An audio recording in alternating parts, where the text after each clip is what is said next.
Hey guys, this is Alex here. I forgot to put my mic on. Okay, so bear with me. But you're joining anyway, so let's not do the test. Let's hope it's working. Right, it goes just down there. Okay, perfect.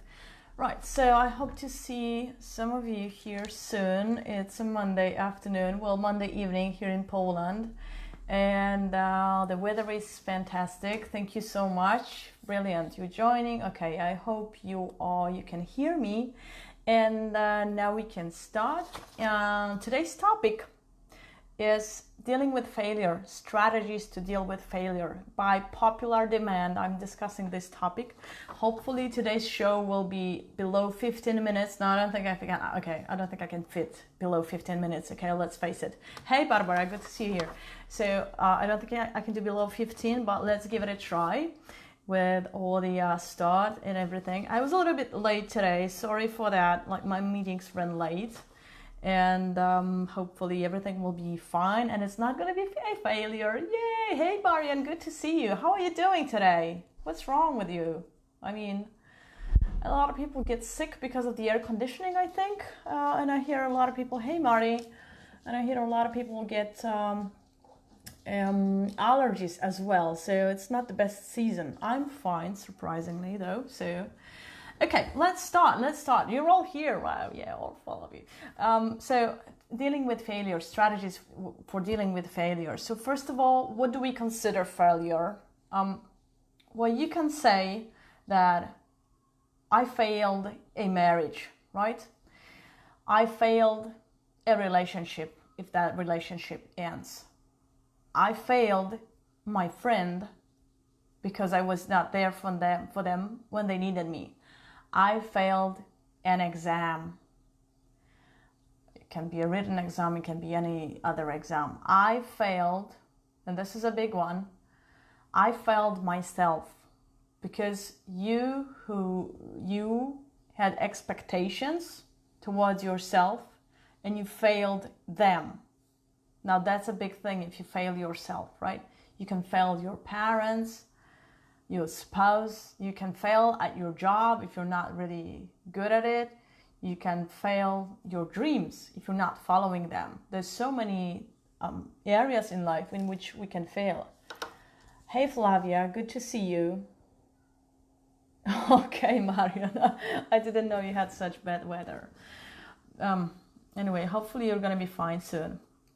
So we can fail in many areas, and the society really considers failure a bad thing, right? This is what we're taught. Okay, you're a failure. If you fail at something, you're basically a worse person. You're worse than somebody. It's all about comparison too, right?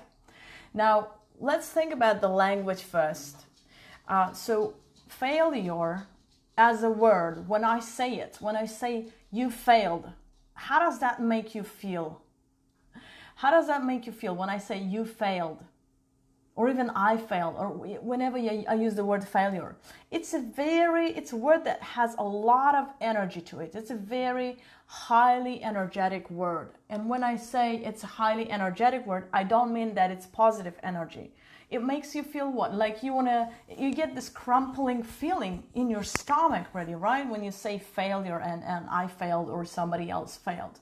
So it really makes us just try and bury ourselves in our bodies.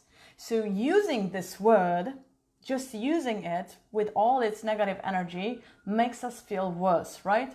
So compare that to if I say to you, you failed this exam. And if I say to you, you didn't pass the exam. There will be a happier note, don't worry. You didn't pass the exam. Now, the word pass doesn't have all this negative energy in it, right? So when I say it, it kind of sounds a little bit hopeful, like I didn't pass. It doesn't make you feel that bad, right? As you failed. So pay attention to the language that you're using, especially towards yourself, because we often, like I think, hopefully, we rarely use the word failure towards others, and especially friends, right? We wouldn't do that, but we do that to ourselves. And think about if you think of yourself, if things go really wrong and you start to think about yourself, I am a failure. Many of us do that, right? I am such a failure, or I am such a loser, right? What it does is it doesn't have a limit. See, there's no limit around this being a failure, right? Like you can put anything in this bucket, like all areas of your life. When you say I am a failure, like it expands to the whole universe. Your failure expands to the whole universe. That's such a powerful word. Such a powerful word when you say you're a failure. So I don't want you to ever say that about yourself or anybody else, really, right? Don't do that. If you need, I advise against it, but if you do need to use the word failure or I failed, you want to be specific, very, very, very specific about the area in which you failed. Like even, I didn't fail in that conversation, or I could have done it better. No, if you think something went wrong with a conversation, focus on the one thing that went wrong. Why?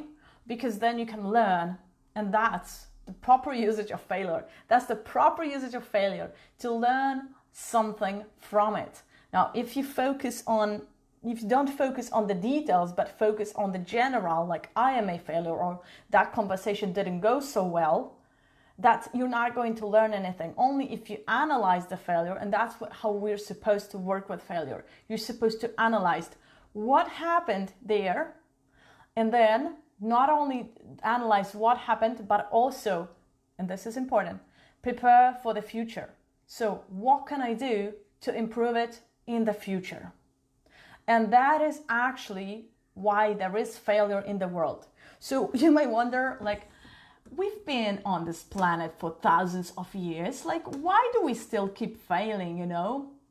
There's books, there's philosophers, etc., and yet we still keep on failing. Well, because failure is a crucial part of life. It's always going to be a part of your life, my life, everybody's life.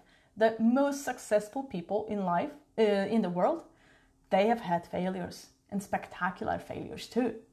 So appreciating it, learning from it, and accepting the fact that failure is going to be a part of your life is step number one.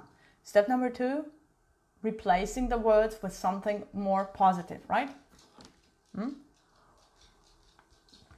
Sorry, guys. So why do we fail? Why can we just select a path to success, and just go down to success? Well, because the way to success, the road to success is paved with failures. It is just paved with failures. There is no other way to succeed than through failing. There is no other way. I mean, the probability that you're going to succeed the first time you're doing something is really, really very, very low. And you should be very, very lucky if you do succeed. So accept the fact that failure is going to be there on the way. I want to give you a couple of examples of failures, as it is the cornerstone of success. So first of all, Thomas Edison, who invented the light bulb.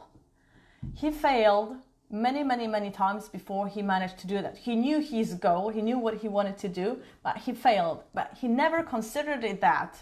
He never considered it failure, even if others were telling him, you should probably stop doing what you're doing because you failed so many times.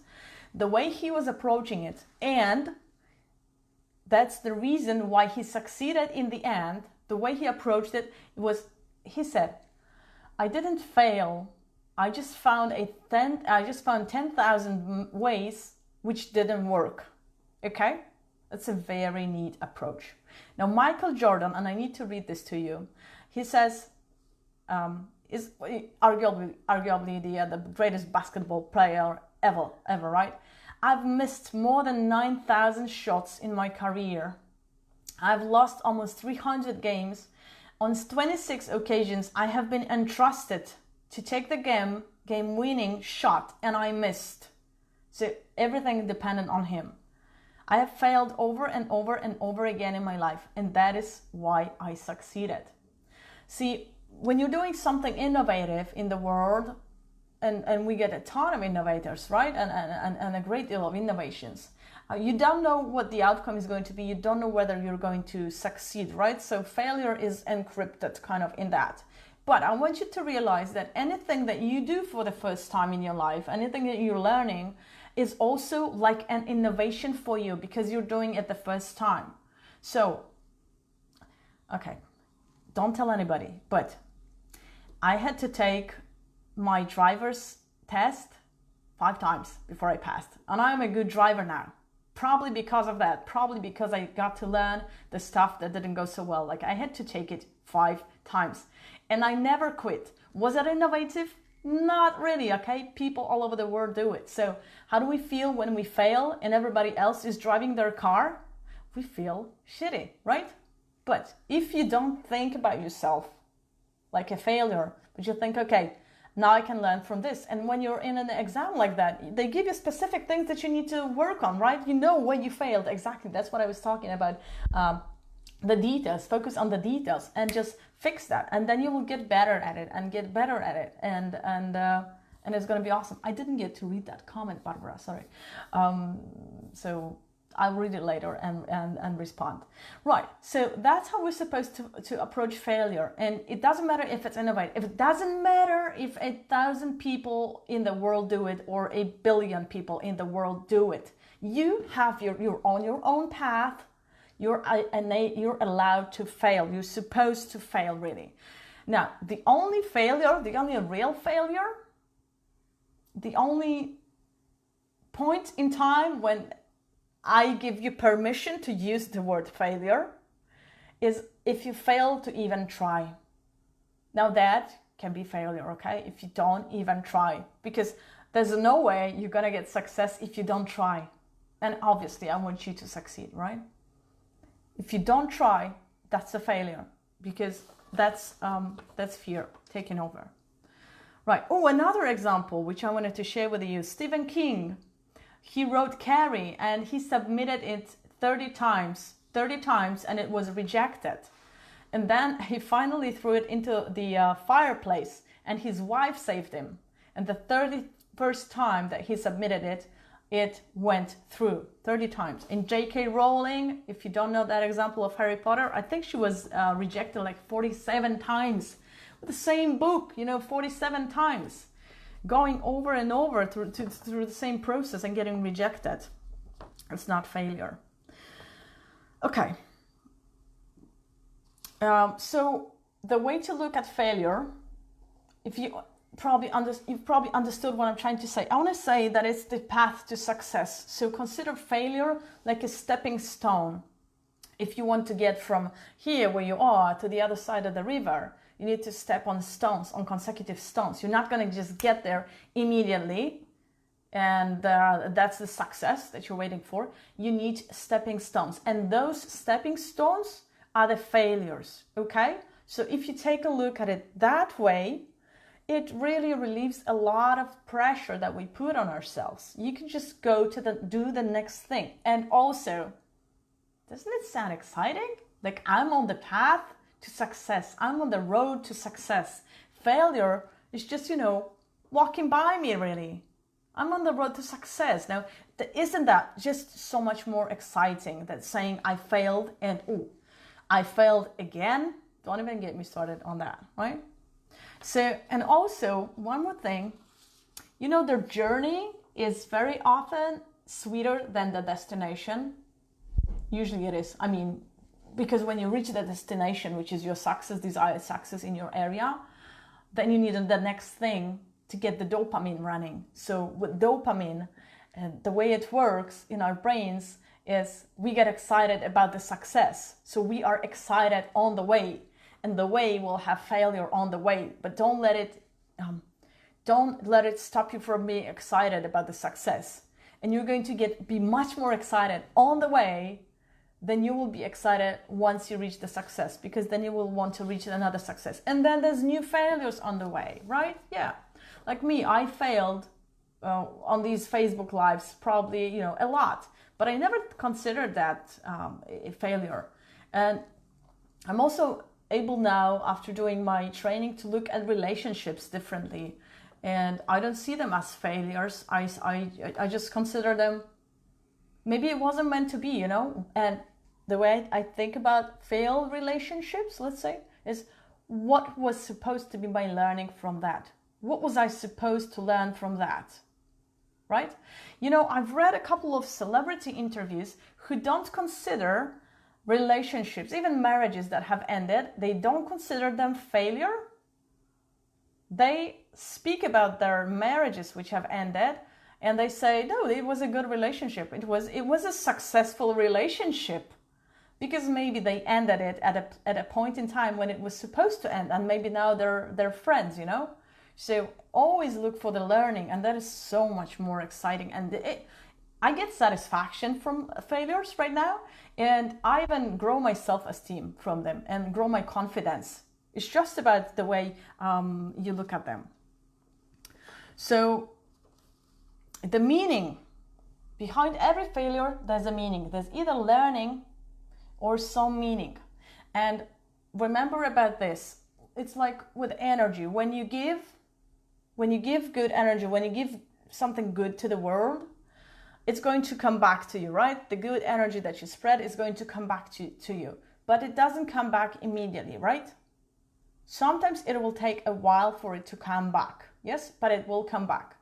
It's the same with failure. Like it can be, well, it can, you know, hurt as fuck, really, when you're failing. And it's okay to cry. It's okay to let your emotions out and for a second think, okay, I failed, but just for a second. But then if that happens in your mind, I want you to start thinking, okay, what is my learning here? And if there is no learning, because it can be like that, there is no learning, don't ever think that you're a victim.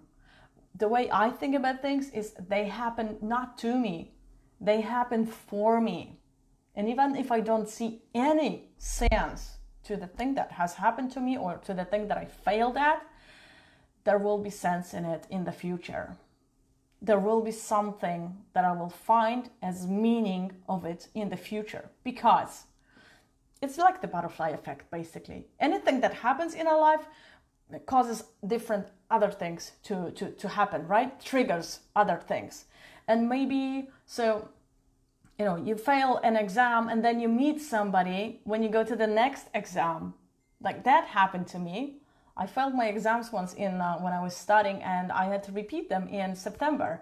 And then it turned out all the best people do their exams in September because they drink too much in June. So I met a ton of great people because I failed my exams in June. Yes, and that became, you know, my my thing, like doing my exams in September, even if I didn't have to. Yeah. So the last thing, I have an exercise for you. Me, party girl. I have an exercise for you. I would like you to find 3 failures in your life, something big that you consider a failure, that you have been considering a failure so far, right? Now we're going to change that story. So I want you to think about the good that came out of it. And it didn't have to come out of it that same day, the same hour, the same week, the same year. Maybe something good came out of it after a few years. Maybe the good that came out of it just turns out today. Because if you didn't fail then, you wouldn't be watching me today, and you wouldn't realize something else in your life. Catch my drift? What good came out of those failures that you do consider failures? Maybe you met somebody, maybe you changed your mind, maybe you quit college and found another job that you really love. I don't know what happened there, but I would like you to find the good that came out of failure, and you're going to find it. And I would love you to comment on that, or just write me a message, a personal message. I would love that. Or you can join my Focus and Free Facebook group. I will post a link soon, so you can join the group and post it there. The link to this video is going to be there, and you can comment there, and where it says safe space. And that's the end of today. I don't know how long it took. It should be showing time. I don't think it was that long, but the exercise is to think about your failures, and I want to get you excited about your next failure. Go reach for your next failure. What is it going to be? What is it going to be on the way to? Woohoo! Isn't that exciting? Yes, it is! Yay! Thank you so much for staying, and thank you so much for your comments, and I love all your likes and the loves. Bye, this is Alex.